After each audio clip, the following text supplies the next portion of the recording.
welcome to part 2 of the 10-part series of Rob Noor and LCTRFan talking about the state of the 2022 election. I went through the last month here, and I kind of created a list of some of the big news stories over the past month. I think a lot of them will have a big impact on the 2022 election. We can talk about that, Yeah. and then kind of did a little bit of analysis on some of the changes in the polls and stuff like that. So just kind of overview here over the past month. There's actually been a significant amount of stuff happen. The Canada trucker protest and all of that stuff has happened in the last month. Obviously, Russia and Ukraine, lots of stuff has happened there in the last month. The Democrats failed on their voting rights bill and Build Back Better Yep. and the filibuster within the past month, and this was after our part one discussion.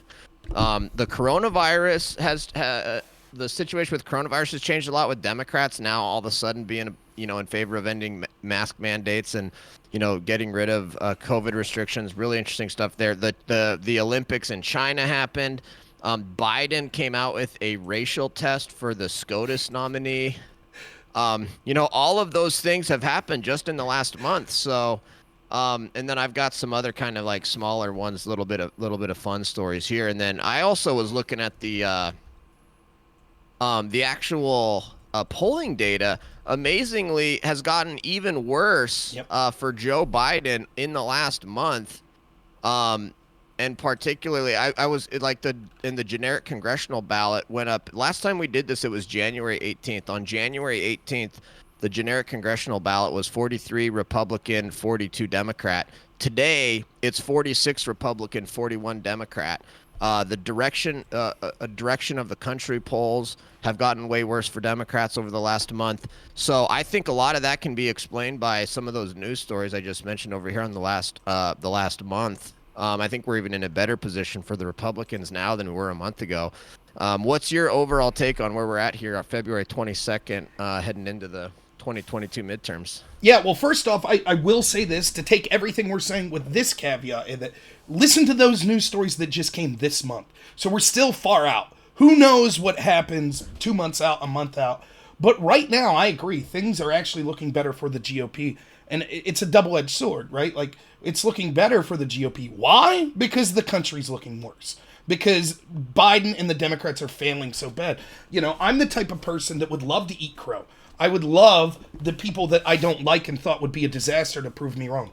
But unfortunately, we knew what it would be, and so we do see the disaster. Now we have, how do you think it's going to play where I'm at in rural Pennsylvania, where people are already because of lockdowns and restrictions and terrible economic decisions by Democrats and Biden. Now they're talking about, well, gas might get up to $5 to $7 a gallon. Well, that's great. So the people I know that are struggling to pay rent now or to pay their mortgage, they're living paycheck to paycheck. How are they gonna do when we doubled in 2 years their energy costs? That's going to be fantastic. So I was reading, I saw just the general ballot, GOP up 9.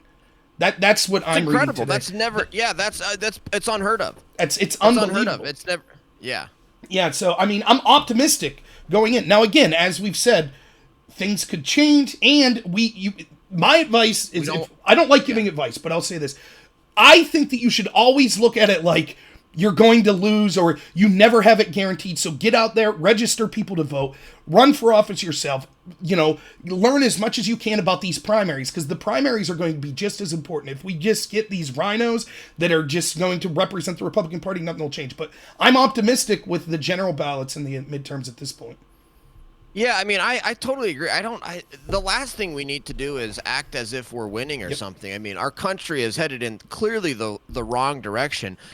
You've got tens of millions of Americans out there that are still voting Democrat, even with, and shoot, I forgot to include in the list of the news stories that one of the biggest ones is the new filing from the Durham Yeah. report. I mean, so that I think is a big story. I can't believe I forgot to list that in what I was just doing here. But no, that's a huge deal. And So we're in a very in one election is just one step. We have so much work to do, and we have so far to go, and our country is in such deep trouble that we have got, and we need to have Americans standing up to run for city Yep. councils and school boards, where the DSA and the Democrat Socialists of America and those types of groups are focusing on local races and stuff and making a lot of headway there.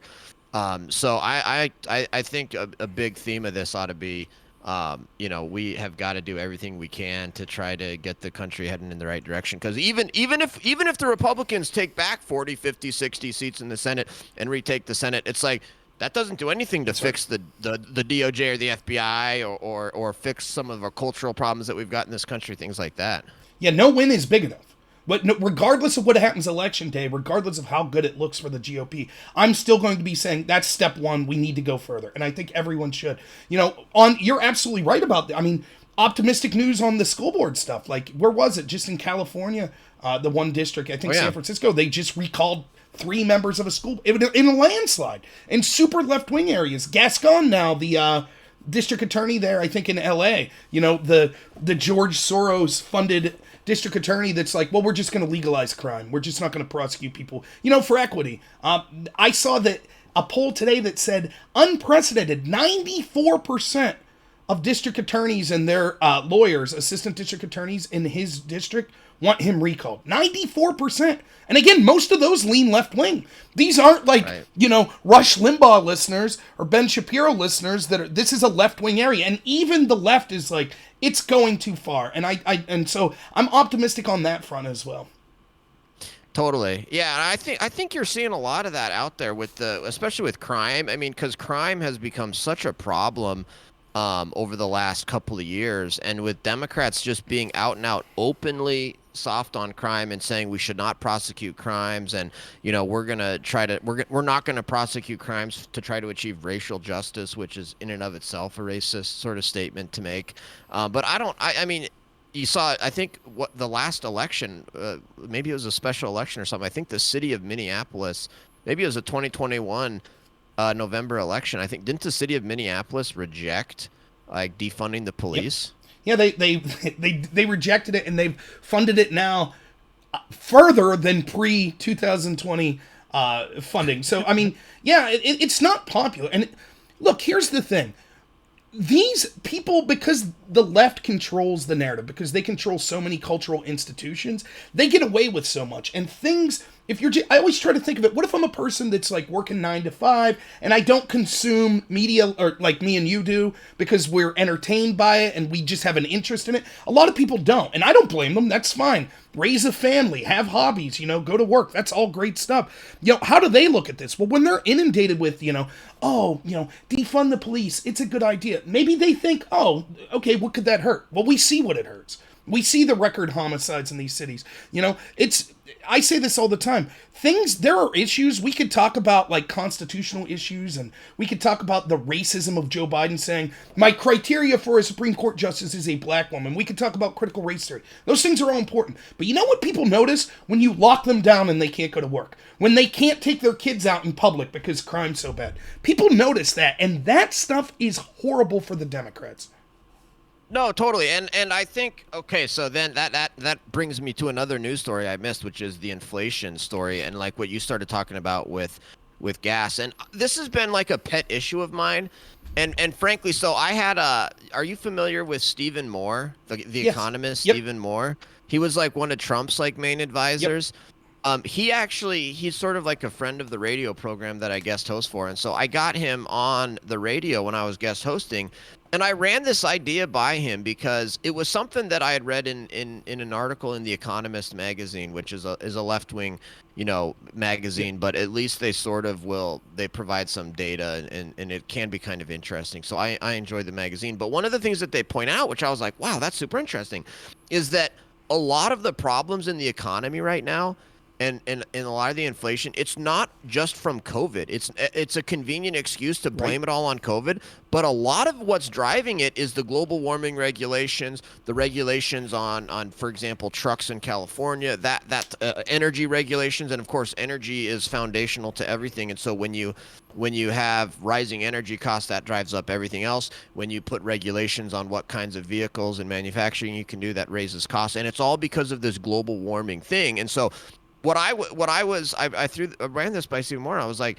isn't it true that a lot of the sort of problems in our economy and supply chain and inflation and all that stuff, it's not just like COVID and sort of these weird things. It's actually pretty clearly a lot of it is from these global warming regulations that Democrats all around the world, in various different places and various different industries have implemented. And he was like, yeah, that's absolutely right. And so I think what the Republicans ought to do is explain to the American people that you're getting hurt in your pocketbook. You don't have as much money anymore. Your quality of life is going down because these Democrats are insane with this global warming stuff, and they're literally they're going to ruin your life. And look, if you want to pay through the nose and pay outrageous sums of money, to try to satisfy AOC so that she doesn't think we're all going to die in 10 years, from global warming.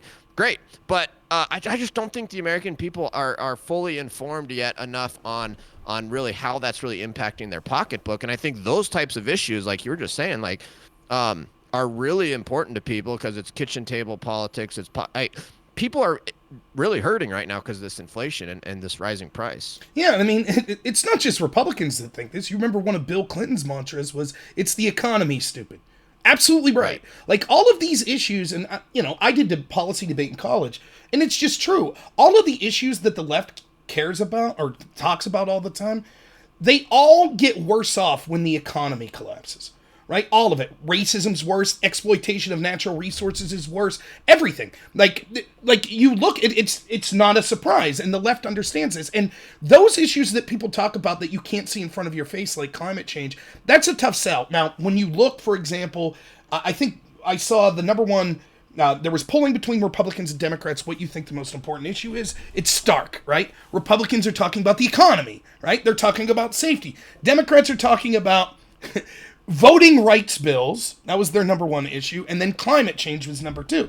But that's not resonating with people that are working stiffs, that are living paycheck to paycheck, because right now they're concerned about putting food on the table for their family. And I think you're absolutely right. Look, COVID definitely, it wasn't COVID, by the way. It was the response to COVID. That's what it was, right? Right. Certainly that Absolutely. contributed. But you're absolutely right. Like, and if you listen to like Klaus Schwab and the World Economic Forum and things like that, they've been planning a reset for a long time because they know that the system that they set up was not sustainable. So they wanted to know, well, how do we reconfigure it so that the people we want still end up on top? And it'll be average people, particularly working class people in the West, like in America. They're going to be the ones that lose their status. That's why we see so many small businesses collapsing. That's why we see more and more people rely on the government. And you're absolutely right. They're going to want to blame COVID, and now they're going to blame Russia.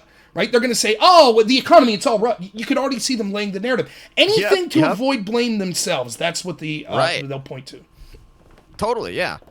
So okay, so one of the big stories obviously is what's been going on in Canada. Some people I've heard say that they don't really think Canada is going to impact the 2022 midterms. I mean, my view of what's happened in Canada is that it's a clarion call. It's the canary in the coal mine about what the Democrats want to do in the United States of America, and they're treating the Canadian truckers, who are, in my mind, they're human rights heroes. They're nonviolent, civil disobedience, like civil rights heroes, civil rights and human rights protesters and heroes.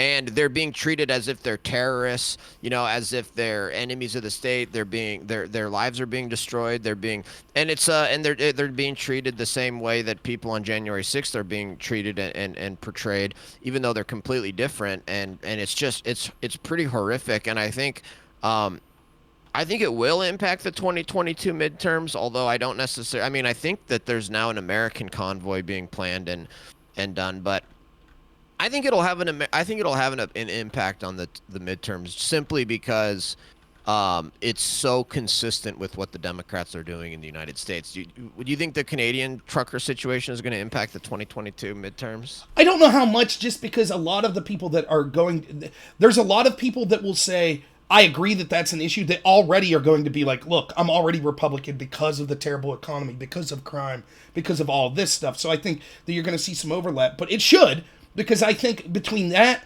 there's two stories that need discussed more, or that story, and this is, make no mistake about it, this is a global issue. This is the global left. This is the World Economic Forum people. They come in, like, the new fascists come with a smile on their face and say, oh, we care about your pronouns, and we really care about diversity and inclusion, but they don't. If you don't agree with, and that's always been the diversity that mattered, the diversity of thought.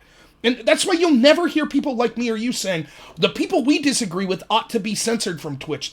We'll never say that. We'll say, fine, let them go.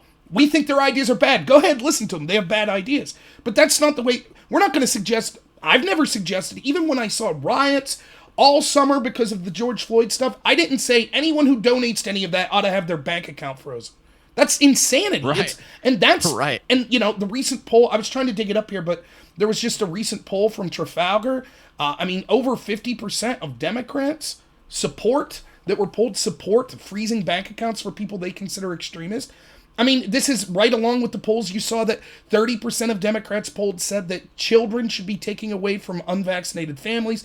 Over 50% said if you're not vaccinated, you should be put in temporary holding facilities. This is who the left is. This is who we can no longer say, well, it's just a fringe element. No, we see that the people in charge are moving this way, and we certainly see that many, up to half, if not more, of the people polled that recognize as being members of the Democratic Party or are likely voters, they support these authoritarian measures. Yeah, and so it's so disturbing. They're extremely authoritarian. They're extremely hateful. I always ask people, okay, think of this. Think of your standard like far leftist, like Twitch streamer, like hardcore progressive leftist, and then think of somebody like me or you. Who would you rather have pull up to you when you've got a flat tire on the side of the road? Would you rather have one of these leftists with pink hair and like nose piercings pull up to you on the side of the road, or would you rather have me or Rob? It's like, obviously, like, we're nicer people. We're going to be more willing to help you. Like, we're not hateful. Like, those people literally wouldn't help you on the side of the road if they thought you were like a conservative or thought you supported freedom or something like that. But I don't think that the vast majority of Americans that vote Democrat, I don't think they have fully come to the realization yet that those poll numbers that you're talking about, that 30%, 50%, 60% of Democrats that support this sort of authoritarian, anti-human rights stuff that mostly comes from the coast. Those are mostly the coastal, East Coast, West Coast Democrats. I'm convinced that most Democrats in the middle of the country in swing states have no idea that that's because the Democrat Party lies about it. Mm-hmm. So I think if the more people that start to realize that that's really who the Democrats are, that's who the global left is, I think that hurts the Democrats even more. Well, I hope so, and it's certainly hurting them with independents, and it's also driving out the base for Republicans. So regardless, and you always have to take polling with a grain of salt. That's absolutely true. Are they just talking to Democrats in California and New York? Maybe. But I see, I'm even talking to moderate Democrat friends of mine. So when I ran for Congress, it was basically a 3-person effort. Me, my wife, and then my old debate partner, who's a moderate Democrat, And I always bounce ideas off him because he's a sensible...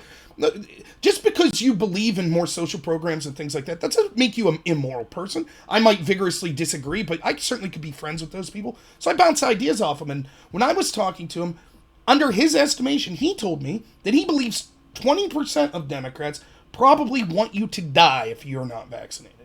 And that's staggering. Wow. That's staggering for a moderate to tell me. Now, he's freaked out. I wouldn't be surprised. He won't tell me yet, but I bet when we get closer to the election, I've got him to be like, I would consider voting for Republicans the first time in his life, right? And I'll bet the crazier it gets, we might be able to. So you're absolutely right. The moderate Democrats, they have to be looking and going, where's my party? Like, what happened? When did these extremist nuts take over? And I think that that's good, not just for the Republicans right now, but it's also good for the health of the country later because, you don't want to always be relying every 2 years on an election to stop this insanity and this authoritarianism. If we could make those ideas unpalatable to even win in the Democratic Party, that's for the best. So I noticed this really sort of obvious change in the Biden administration right after they failed on the filibuster and right after they failed to get Build Back Better passed. And You're starting to see that too with the defund the police stuff, where these Democrats are saying, "Oh no, we never supported defunding the police. We've always supported funding the police." And then Biden pushing, the voting rights. That, what a complete misnomer. We already have voting rights in the United States of America. There's no such thing as a voting rights bill today. We already have voting rights. We already have 100% voting rights. That's not what any of this stuff is about. But so as soon as Build Back Better failed, their federal election takeover legislation failed. Their attempt to change the filibuster failed. The very next day, Joe Biden was holding a roundtable discussion on competitiveness in the economy. And it was just like, since when do Democrats care about a competitive economy? But I think you're starting to see. So it's almost like the Biden administration really tried to appease the radical left, and he really went with the radical left and did Build Back Better and did to try to change the filibuster and tried to have a federal takeover elections, and he did all that stuff to appease the left and satisfy the left. So now he can go to the radical left, the progressives and whatever, and say, hey, I tried. We didn't have the votes. Be mad at Manchin, be mad at Cinema. And now in the 2022, I feel like Biden is going to try to play it off as the Democrats are this moderate, wonderful party, your old school Democrat party. And it's just so dishonest. Well, Newsom did the same when he was recalled. All of a sudden, when the recall election was happening, he started to lift restrictions. Magically, the science changed just in time for Newsom to say, I did it. You could go back to life as normal. And my take on it is this. I'm not saying your neighbor next door that's Democrat. I'm talking about the people that run the show. I think that they want everyone rely on the government. They don't want people to be self-sufficient. They don't want people to have successful small businesses. They don't want workers that are out there that can get into the upper class through the sweat of their brow. They want to give you bread and circuses, so you rely on them. That's what they want. That's why they like increasing the labor force with illegal immigration. That's why they have these globalist tendencies. That's my opinion on it. And so, yeah, I absolutely agree. What you see it with COVID. All of a sudden, the science changed. Things that you could get kicked off from YouTube for saying, for a year now, all of a sudden they're saying, like, we shouldn't just count COVID cases. How many people are in hospitals because of COVID versus they happen to test positive, right? You see that change. You see, all sorts of, it's time to get back to normal and things like that. And it's absolutely the same with the economy. And what I try to tell people is, what they talked about for the past year and a half is who they really are. Now they see the polling data came in and they're like, oh, we have to pretend we're not that extreme. We have to pretend that, oh, no. We were just it was, they won't even do that. They'll just lie. They'll have their media cover for them. That's what they'll do. And they'll gaslight you and say, we were never that way. We were never really for lockdowns. We were never really for forcing children to not go to school. That's what they'll try to gaslight you into saying. And you shouldn't fall for it. And if you're watching, I don't care if you're traditionally Republican or Democrat, don't fall for that. That stuff you see right now that you don't like, that's who they are. And if you vote for them in 2022, that's who they'll become again. They'll be, as soon as they're in power, they're going to become the extremist again. Right. Or they'll say the science changed, even though it didn't. Yeah, that's right. But isn't that funny though? How you always have to have 100% trust in science. You can't ever second guess science. But it changes when it suits the Democrat Party. So I guess it wasn't always the absolute greatest thing ever. All right. What do you think the Russia-Ukraine situation is gonna impact 2022? The Democrats hope, ironically, because I think they're a disaster on it, but they hope because it's a wag the dog scenario, right? But I don't think it will that much. Again, if you look at people that were leaning Republican for all these other reasons, I don't know that this tips the needle for many people. So then you might say, well, will this drive out the base for Democrats? No. I mean, they tried this Russia stuff for 4 years when Trump was in office. Every crooked lie, spying, I think it was a literal coup. I really do, what they did to Trump. And yet, even when they pushed it every day, when CNN or MSNBC would hire polling to poll their viewers, Russia was always like 7th on the list. You could fire the Democrats up talking about climate change. You could fire them up talking, I guess, about voting rights, which is stupid. But Russia doesn't seem to tilt the needle. And I think that a lot of people, despite sort of the Democratic Party trying their best to be like, listen, you need to really care about the Ukrainian border, this, that, and the other. I think it's a tough sell. I think a lot of Democrats even though the people that are the loudest became sort of war hawks, a lot of Democrats remember the Bush years. They remember protesting the Iraq war, and a lot of them, it left such a bad taste that they're just like, I don't even want to think about that area of the world. They might say, I hate Putin. I think that Trump was in league with Putin. But when it comes to like, well, you have to vote for Democrats because they're going to be better on somehow saving Ukraine. Nah, I don't think that many people are going to go for it. Yeah, I agree. I mean, I don't think foreign policy has ever really made a huge impact in American elections. Obviously, depends on what happens with Russia and Ukraine, right? I mean, it's actually we're in the middle, we're in the midst of, sort of constant breaking news about Russia and Ukraine. So depending on what happens there, but to me, it just seems like sort of a continuation and confirmation of sort of Biden's just horrible foreign policy, whether it's Afghanistan and the disaster pullout there. And the disturbing thing for me, and this, as somebody that's traveled to 23 countries overseas and stuff, is like the fact that Biden has now changed American policy to where now if you're an American and you're overseas and you're in harm's way, we're not coming to get Right. you. We're not coming to help you. Like it's a drastic change. I mean, my sister was in China when COVID hit, and I remember her telling me, she was like, "I'm so proud to be an American because the Trump administration going above and beyond to organize charter flights to get Americans out of China when COVID first started." And that's been the American policy forever. If you're an American and you're in a foreign country and you end up in harm's way, that's literally the whole purpose of having consular services in another country. That's And, so, right. and Biden is just out and out. The Biden administration is just out and out telling people, if you are in Ukraine, sorry, we're not coming to help you. We're not coming to get you. And he did the same thing in Afghanistan too. And it's really disturbing. I don't even know why they're doing that and changing that policy so much, but it should have an impact because I think the American people should be demanding that no, the American government needs to be trying to help Americans overseas if they're in a tough spot. That's just so horrible. Well, I mean, to me, the story that no one talked about was ISIS supposedly bombed U.S. Well, definitely bombed U.S. troops in Afghanistan when we were trying to evacuate. Right, that happened, and we found out that through reporting and stuff that actually the Biden administration relied on the Taliban for security around the airport base, right? And so then where did ISIS come from? Well, they came from Bagram Air Base. There was a prison there where about 1,000 members of ISIS, and we left Bagram Air Base, and then the Taliban freed the ISIS prisoners. So we literally relied on the people that freed ISIS to protect us from ISIS, and then it failed. Right. And then one of the worst things imaginable was, well, Biden had egg on his face, but he saved face by saying, oh, we got them, we got ISIS. Only he didn't. He killed 9 kids. That's what he did. Now, where's Right. the big-hearted Right. left that used to care about that sort of stuff? All of a sudden, I was on a panel with them as that story was breaking, and they were bragging about I won't use the language they used, but they were claiming that, Biden had big nerve, big courage, and I was just like, are you kidding me? He's bombing children? And I mean, yeah, you're absolutely right. You can't feel safe now, regardless of what you think about what our military should be doing around the world. We should at least be ensuring that Americans are safe, and that's not the case. And look, we've sent the signal to weakness to our allies, to our allies and our enemies. And you'd think China's not watching what's going on right now and didn't watch with Afghanistan when they're looking at Right. Taiwan. And here's That's the the other big thing issue. that when we talk to the talking heads, like in the media or people we deal with, like in social media on Twitch or YouTube, when we talk to lefties, when you ask them what would Trump's biggest failure be once you got away from mean tweets and stuff like that, they said foreign policy. You can't trust him with the nuclear football. You can't trust him with the codes. The world will be lit on fire. Our allies won't trust us. Our enemies will aggress. And then what was Joe Biden's strong suit? Getting us back to normalcy. His foreign policy chops.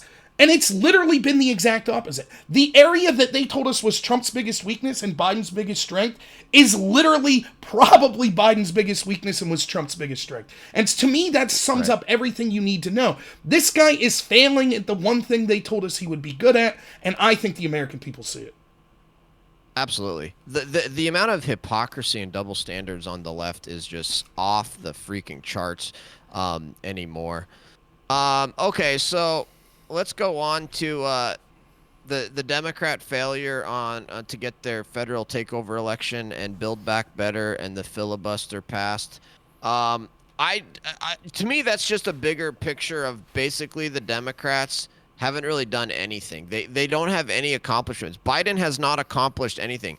And it's so silly listening to like Destiny and I'm Really Important bragging about Biden's accomplishments because he passed Congress passed some blowout stimulus package, which they do all the time, and all it is a bunch of corrupt spending, and the Biden administration is corrupt, and that's why Biden's foreign policy is so weak on China and Russia. Just throw that in there as an aside. But the fact that Biden, the literally only thing he can say that he accomplished is, yeah, we got Congress to pass like $1 trillion infrastructure bill, where literally like 9% of it went to infrastructure and the rest of it was just corrupt, like cronyism, like special interest spending and stuff like that. It's a complete joke. Biden hasn't accomplished anything.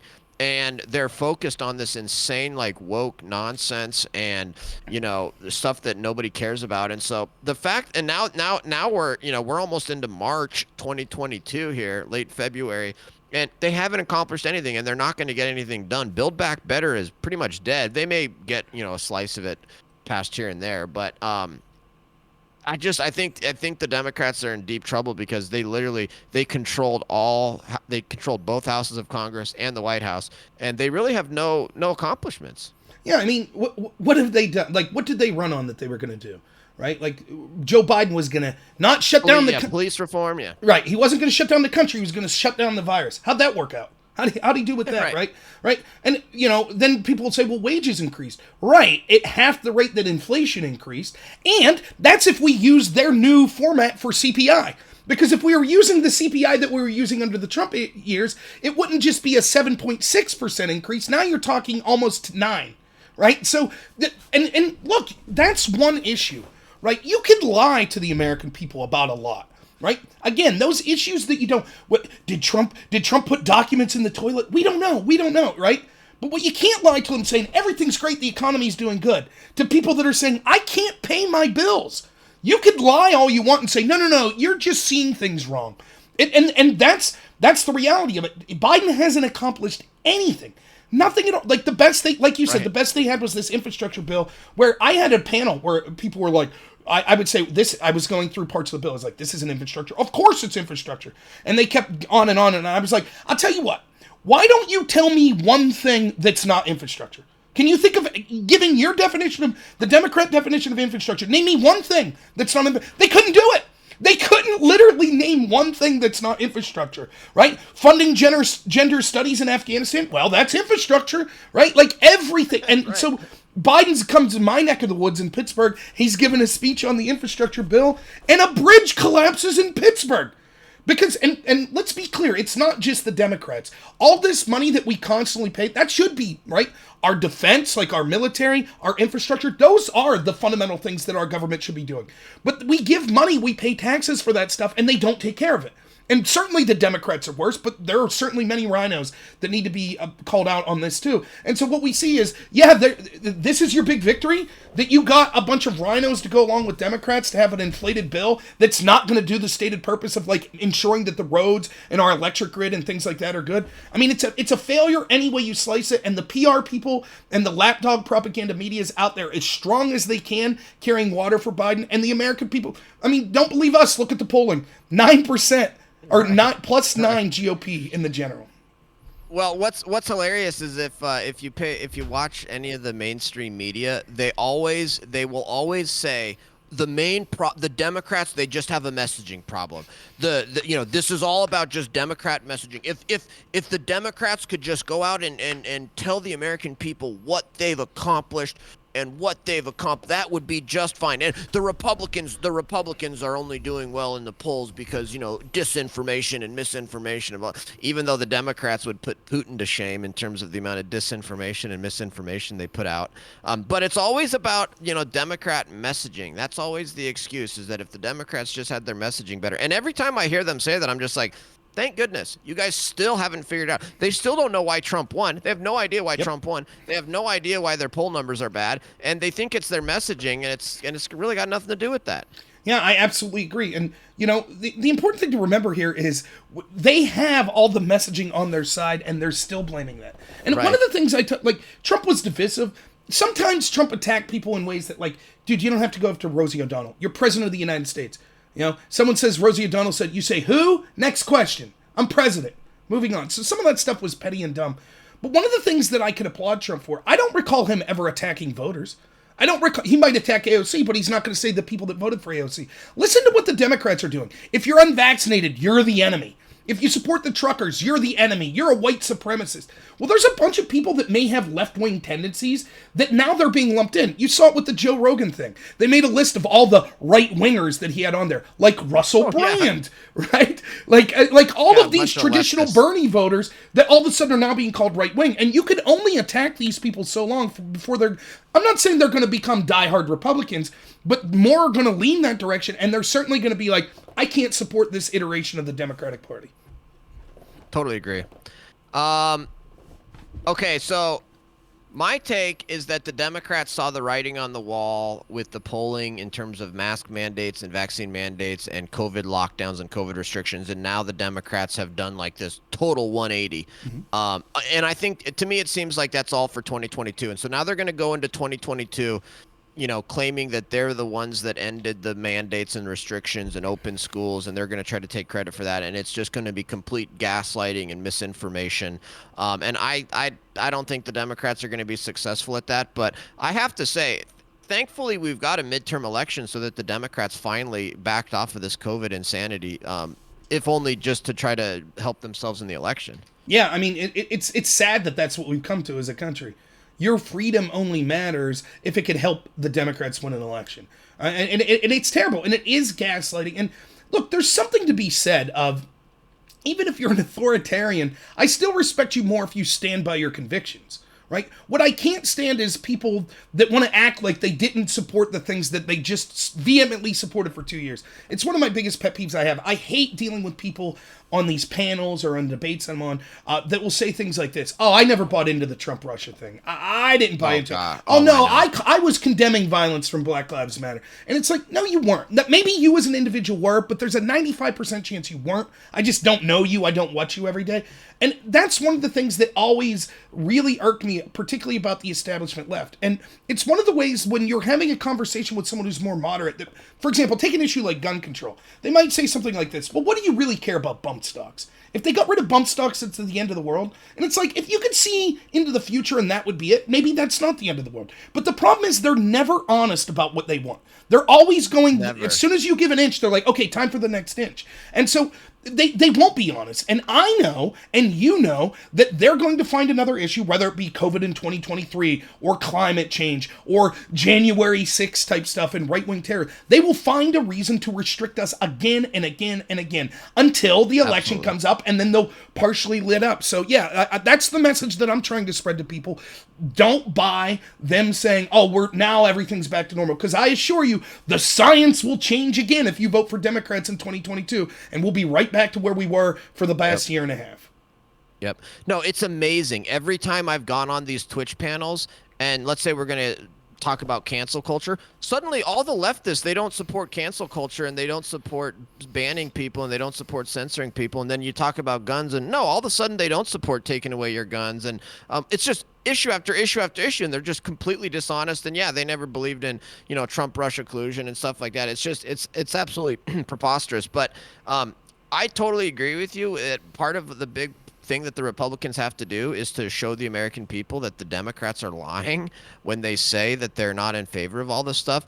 But frankly, what I think the Republicans ought to do is we ought to have something, a specific proposal, and I've been calling for this. I've been calling for Congress to pass a new law that prohibits the president and any executive agency from ever mandating vaccines on anybody. And we ought to pass federal laws that prohibit lockdowns. We ought to be supporting a constitutional amendment that specifically says that all of your constitutional rights still apply even in a pandemic. We need to go on the offense here and we need to put in a new constitutional amendment that says never, ever, ever will there be a lockdown again. Lockdowns are unconstitutional.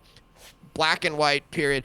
And we ought to be running, every Republican running for office in 2022 ought to be out there on a platform saying we want new federal laws. We want Congress to pass a new law that prohibits vaccine mandates. We want a constitutional amendment that prohibits lockdowns, and run on that. I don't disagree. I think that you're right. At least, if not that, at least that it can't be done through executive order. Right? That's even. Now, I agree with you that the lockdowns are garbage, anyways. Right? Even if they went through the legislative branch, but it's even more egregious that it's the same in Canada. Right. When I was talking to people in Canada, when the trucker convoy started, I had people like, "You don't know what you're talking about. It's the premiers in each of the provinces. They're the ones that are in charge." Well, that's basically our governor. It's the executive branch. In my state of Pennsylvania, it was the same thing. Tom Wolf ordered these declarations. There was no vote. It was just the king on his castle saying, this is how it will be. And of course, just like all over the places, our king, Tom Wolf, decided he would violate the very orders that he enforced on us over and over and over again. Of course. He called us cowards Right. for wanting to go to work, and then he went out and marched with Black Lives Matter when he said that you weren't allowed to have a crowd of more than 50. This occurred over and over, and it's a two-tier system. That's what it is. But yeah, you're absolutely right. I get sick and tired. Look, I say this all the time. I think the defining characteristic of the Democratic Party is corruption, and the defining characteristic of the majority of people in power in the Republican Party is cowardice. I was writing my representatives like mad in March 2020 when the lockdown started. Why won't you come out against this? When Tom Wolf, our governor, said there are two Pennsylvanians, one for white Pennsylvanians and one for black. I was like, can I get my rep to come out and say the people of Pennsylvania aren't racist? Can I get that? But I couldn't. It wasn't until internal polling started to show, oh, the lockdowns aren't popular amongst the people, that all of a sudden they found their courage. They found their courage to come out once everyone was saying it. And that's not leadership. You're right. It's not enough to just say, well, we're going to go back. We'll leave schools come back. I want something that says, and this will never happen again. I totally agree. Right. Yeah. Wouldn't that be? And I think that would be so motivating, and it would put the Democrats on the spot, and the Democrats would then oppose it. And I just think that would be a smart political move. I mean, if I was to ever run for office, I would absolutely support all kinds of laws and constitutional amendments to make sure that none of this lockdown, school closures, vaccine mandates, none of that stuff ever happened again. All right, I was gonna talk about the Olympics in China, but we've only got 15 minutes here. Let's kind of go along here. I think Biden's race test for the SCOTUS nominee is going to kill the Democrats.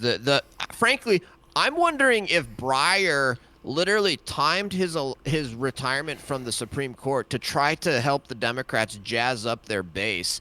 And I'm talking to I think a lot of it, and if that's the case, that's a terrible disservice to our court and a horrible statement on the rule of law and where we're at as a country. But that Breyer would do that, clearly, I mean, there's no question Breyer did it so that Biden can choose his nominee, and hopefully before the Republicans retake the Senate. Because if the Republicans retook the Senate, it's not out of the question that they would have blocked any replacement until 2024. But I mean, I've even heard a lot of moderate Democrats be like, look, I'd love to see a black woman on the court, but what Trump or what Biden should have done is said, I will choose the most qualified nominee, and then just chosen a black woman anyway. Because then everybody's like, awesome, we got a black woman, she was the most qualified, great. When you come out and you say, I'm going to choose a black woman, and then you choose her, then everybody is thinking, okay, she was chosen because Biden said he was going to choose a black woman, and and then there's a second guessing that. And it's just horrible the way he would say, if you're a Latino, you're not, don't apply. If you're an Asian woman, you're not up for consideration. You're not. I mean, I just think it's so terrible. I think and that's going to be a huge issue as Biden makes this Supreme Court nominee, and it's a black woman, and the Republicans aren't going to do a Kavanaugh on her or anything. But I just think that's going to hurt the Democrats going into 2022, because it's just a perfect example of the woke insanity on the left. Yeah, there's so much to say in this. One, it shows it's racism. That's what it is. It absolutely is. There are people that are qualified for that job that now won't be looked at. That's racism in our government. That's horrible. Second, whoever that black woman is, that's a disservice to her. She may be eminently qualified, but now the rest of her career, she's going to have these questions hanging over her head. Oh, did you only get the job because you're black? No, maybe she's a great jurist. She was a great judge, and now she gets crapped on. I mean, I probably won't agree with her interpretation, but that doesn't mean she's not qualified, right? But now that it's going to be, oh, you're an affirmative action, that's terrible. But what you bring up, that point, is something I talked about a lot, and I talked about it, I connected it to another story, and we'll see what you think about this. It's the gall or the stupidity to just not pretend, right? Just pretend. We all knew that he would want to take a black woman or a Hispanic woman or something like that, but why not say, like you said, oh, they happen to be the most qualified? It's because it's either because they're so dumb that they don't even realize what they're doing, or it's because they don't care. They just view themselves as disconnected from the average person. Look at that Stacey Abrams photo, where she's in front of all those kids and not wearing a mask, and they're all wearing masks. Now, I'm not surprised that Stacey Abrams views herself, who, through any science, look at the science, as someone who's a little more overweight and older. She's far more at risk for COVID than any of those children. So if you had to have one person in a mask, it would be her. But instead, she doesn't have a mask and all them do. I'm not surprised she sees herself as better than the order and better than the children. But what's kind of shocking is no one around her for 5 seconds could be like, hey, can you put the mask on just for this photo? Just pretend for the photo.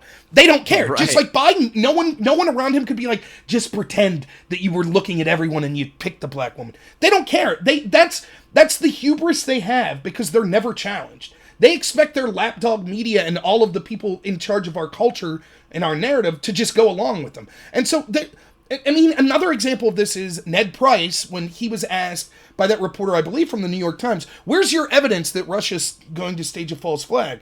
And he basically, after just like meandering for 4 minutes, said, I'm surprised you're spewing Russian talking points.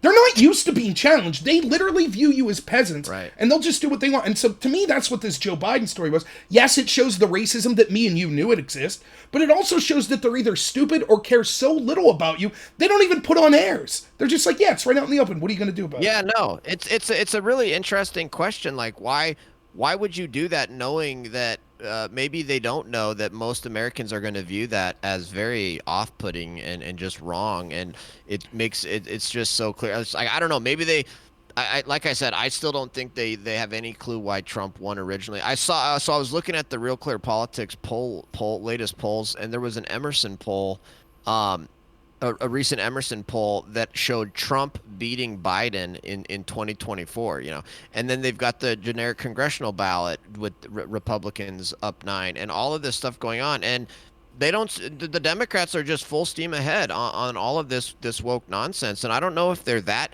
are they that disconnected from the American people that they think everybody's an East Coast, West Coast leftist who's going to think this is so awesome that Biden is choosing, an African American woman? Like, do they really have, like, are they not paying attention to the polls? Do they just expect the media to run cover for them on this? Do they just think that this is going to make them look good? Like, it's so interesting, and it's like they're not changing, they're not realizing they're just getting more and more disconnected from the average American. Well, and I think that, again, I don't, there's all sorts of, it's tough when you have this internal reporting, but I hear all sorts of reporting that, I forget the guy's name that's in charge, the chairman of the DNC, that people are like, get him out, he's not doing anything. You hear people basically, even in Kamala's camp, that's quitting in record numbers. They're just like, she's not doing anything. Oh, yeah. And tons of stories about that. I mean, imagine that Kamala Harris is being seen as competent right now. Let's say she got anything done that she was tasked with doing. You can't tell me that Democrats wouldn't be chomping at the bit to say, get Biden out. But they can't do that because Kamala's even less competent and less likable. So they're kind of stuck, and it's kind of like, I was reading a story the other day, I think from Politico, that was just like, a lot of Democrats, like the rank and file, just say, the writing is on the wall, and we can't change it for 2022. It's too late already. Like, there's no competent leadership to try to drag things in a different direction, which sadly for me is like, well, then they're going to be looking for a big change, something like troops on the ground somewhere, something like that they, or something that they could point to and say, see, there's an external thing, But yeah, I mean, it is amazing. It continues to amaze me. I mean, just look at this situation real quick with Biden saying a black woman. Did that gain him one vote? If he would have did it like you said, right, and just said, oh, we happen to have chose a black woman who was most qualified. Is there one person out there that was like, I would have voted for Biden had he announced before that he was specifically choosing? No, there's not one. But does it harm him with people? Of course it does. Tons. So, and it amazes me, and you hear a lot of people say this, how incompetent or how much hubris these people have that they, we're electing people. I don't want to say that. I think it's the arrogance, people, yeah, we're appointing people to positions, and I'm sorry to say this, it's happening in our military too. And when you appoint people not based on competence, but on, they think the right way or they look the right way, this is what you get. You don't get the best people, and when they're finally challenged, they don't know what to say. They don't know what to do.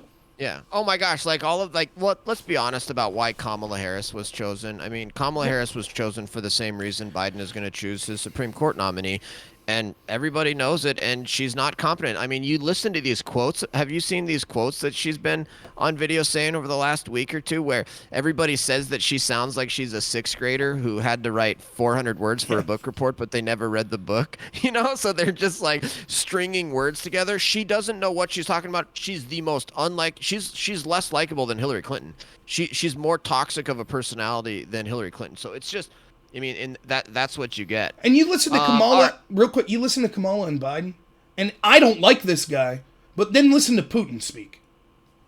And it's like, that's a Oh, I strong know. leader. That's someone who's competent. That's someone who's Right. articulate. And say what you will, I thought that both Barack Obama and Michelle Obama, fantastic speakers, intelligent people, right? I can't, Biden because he has dementia, and Kamala Harris, she's Right. just terrible. She's terrible. She can't Right. speak. She's so fake. Everyone could see Oh, right so through it, fake. you know. And it's And mean it's and yep, mean spirited sort of fake. But no, Biden literally can't talk. I mean, right. like that. I always whenever I'm talking about Biden, I'm always just like, okay, you know, setting aside that he's corrupt, setting aside that he runs a crime family, you know, setting aside all that, he literally can't talk. He literally can't speak. It's absolutely insane. At Um, one point, he was uh, likable. Like my friends in rural Pennsylvania, there was this meme that right. went along where he was like the wingman for Barack Obama. He was like, "Hey, Barack, I brought pizzas," you know. And I'm sorry, I don't like Biden, so I don't feel bad for him. But in a sense, it's like, couldn't you just leave him be a doddering old grandfather and just ride off into the sunset? But no, you needed someone that you thought you could sell as this moderate guy, and this is what we get: a dementia-addled, corrupt, you know, worthless leader in a time, and the world notices, our allies notice, and our enemies notice. Okay, so where do you see inflation going between now and November elections, and how do you think that impacts? So there's two ways to go. I think inflation's still going to be really bad, but the way that this is calculated is year to year. So think about it this way: if I was to tell you, as soon as Biden was sworn in, that 4 years later inflation would be up 7%, right? You would be like, okay, that's you know that's not good, but it's not horrible, right? But if you have that 7% increase happen the first year, all of a sudden on year two, it's like, hey, it only went up 1%. That's pretty good. Look, inflation's gone down. So it might go down just because the numbers right now are so ridiculously high, but it's not going to go down commiserate to like the levels that we would expect to see in a normal year or that we were seeing under Trump. It's not going to go down. And, you know, it's complicated and I can't claim to be an economist, but what's going to happen is the feds are going to raise the rates, right? And that raising the rate is going to devastate the stock market, but it will rein inflation in so much. So it's sort of a pick your poison thing. Either way, the losses are going to be passed down, whether it be through inflation or the stock market collapsing, it's going to be passed down to the American worker. That's who's going to be suffering, Yeah. and whether it be through high inflation or other economic misery, the American worker come 2022 is going to be feeling just as much, if not more pain than they're feeling right now. Yeah, I agree. Which is going to be terrible for the Democrats because the Democrats are literally just in favor of just pouring gasoline on the inflation fire, openly calling for massive increases in federal government spending at a time when we've got runaway inflation. I think the Fed raises rates and it causes such catastrophe that the Fed immediately has to reverse course and cut rates again. You saw the Fed try to raise rates in late 2018, and it caused the stock market crash. And our federal government does most of its debt on short term instruments, 2 year notes, 1 year Mm-hmm. notes, etc. So that debt of the federal government is constantly rolling over. So when the Fed raises the rates, that causes the interest rate that the federal government pays on its debt to go up, and we don't have we can't afford it. We can't afford to pay higher rates. So like we're in this, and of course the stock market and the real estate market and the medical industry and the university industry and the car industry and all of these major parts of the economy are all propped up by debt that we're just in a horrible spot economically, and this is why people on the right have been warning about debt, you know, for a long time, because now we're in a horrible situation where you can either have massive runaway inflation or you can have an economic crash, and they're going to choose to allow inflation to go. Yeah, but don't worry, they'll just change the CPI numbers come election time, so it doesn't look that bad. And I don't know if you'd read this. Not only did we change them recently, but if we went back to the 70s and used those CPI numbers, we're talking 14-15% inflation. So it's incredible. Right. If you're someone who's like, I think you're more informed on these sorts of economic things than me, but if you're just casual like me, or even more casual than me, and you're not following this, it's amazing how they can massage the data, changing definitions of things, changing the metrics that we use and things like that. And like I said, you could fake it on CNN, you could fake it on newspapers, but you can't fake it when people that used to be able to pay their bills can't pay it anymore. Totally. All right, last topic here. We got about 5 minutes left. We can do some closing comments here too. But I think I always thought the Trump-Russia scandal was the biggest news story maybe of our lifetimes, and I thought that was the biggest piece of 2020. I thought 2020's biggest impact was going to be a big decision on whether or not Americans were going to reward out-and-out corruption and crimes and stuff like that. And regardless of what you think of the 2020 election, the fact remains that tens of millions of Americans voted for a corrupt Democrat Party, which had indisputably spied and abused the law enforcement and spying apparatus of the federal government, and then tried to take down a president. And just horrible stuff. And the latest Durham kind of filing kind of just continues to confirm that story and shows that Hillary Clinton was the one that made all this up and laundered that information through the FBI and coordinated with the media and the Obama White House and blah, blah, blah, blah, blah.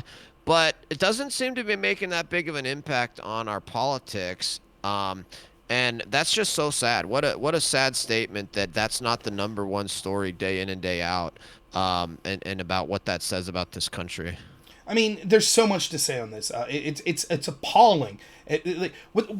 As always, the reaction to the story is almost as bad as the story itself, right? It was like the Hunter Biden laptop story. That's a bad story. But the fact that almost all the mainstream media and the social media companies were on board with censoring that story, that almost is worse, right? I agree with you that the Russia collusion scandal, to me, is the biggest political scandal in my lifetime, possibly history of this country. I think it's that bad. And if you're a Democrat and you're wondering why, did you believe that it was potentially a bad thing if a foreign country was influencing our country? Well, what if it was the actual most powerful investigative intelligence and law enforcement agency in the history of the world? The FBI, the CIA, the Democratic Party, the Department of Justice, because that's what it was. You could take every foreign country in the world that we're enemies with and have them spying and trying to influence our election, and it wouldn't have 5% of the influence of the intelligence agencies, the media, all of these groups that are putting their thumb on the scale. It stole the 2018 election. It did, which led to the impeachments and stuff like that could have stole the 2020 election. I'm not talking about Dominion voting machines. I'm talking literally this collusion between the intelligence agencies, the Democratic Party, the Obama administration, our media, etc. It stole that, and it stymied Trump's agenda. It did. And now, all of a sudden, when that was the biggest story in the world for 4 years, we have filing. We have an actual indictment and a filing saying Hillary Clinton's team concocted this. They paid someone who abused access to private data, in other words, spied on Trump, then took that data to the CIA, which has no business in domestic affairs whatsoever. Then they took that to the FBI, that they were not only manufacturing that scandal, but actually talking to legitimate Russian spies colluding against Trump. Right. Everything they accused Trump of, they were doing it. Not just the Hillary team, but also the intelligence agencies. So when that story breaks, what did you expect the media to do? They're complicit in it. So they have to, and to plug myself a little, if you go to my YouTube channel, Normal America with Rob Noor, Hillary Clinton's put out a Vanity Fair article on Twitter and said, this debunks it. I take 18 minutes to debunk that Vanity Fair, and it wasn't even hard. They have no answer to it. They're just like, oh, well, Obama was in office when they were spying on the president. No, it was during the transition period when they had access to data on Trump. That's what they were doing. So, yeah, it should have more of an influence on our politics. But for 4 years, I screamed about this, and it's hard to tell your neighbor that's losing their farm, did you see this Russia collusion garbage? That doesn't resonate as much as I can't go to work. So I think that's why you still see those economic issues and things like that, even amongst Republicans, are going to be more important. But it is. If we allow them to get away with this, no other issue matters, because they will put their thumb on the scale of any election from now until the future, and there's nothing we could do about it.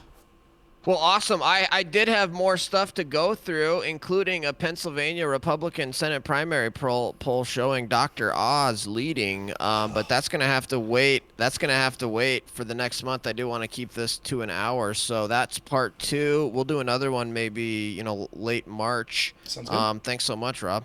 Yeah, and I'll just say in closing here, real quick, I'm going to try to interview as many Republicans as I can. I'll be interviewing Republican gubernatorial candidate Jason Ritchie Thursday at 7 Oh, p.m. nice. And then Lieutenant Governor candidate Russ Diamond, who's one of my favorite politicians, March 2nd. And if you'd be interested in coming on those interviews, I think it would be interesting. You don't have to do all of them, but it'd be interesting to get you on some of them from sort of Yeah, an I'd love to. outsider's perspective on an issue like the senatorial candidate, because obviously that affects all of us, not just Pennsylvania. So Totally. Yeah, that'd be awesome. so All right. Thanks so much, man. thank you. It's fun as always, and we'll talk to you soon. Yeah. All right. Later. See you.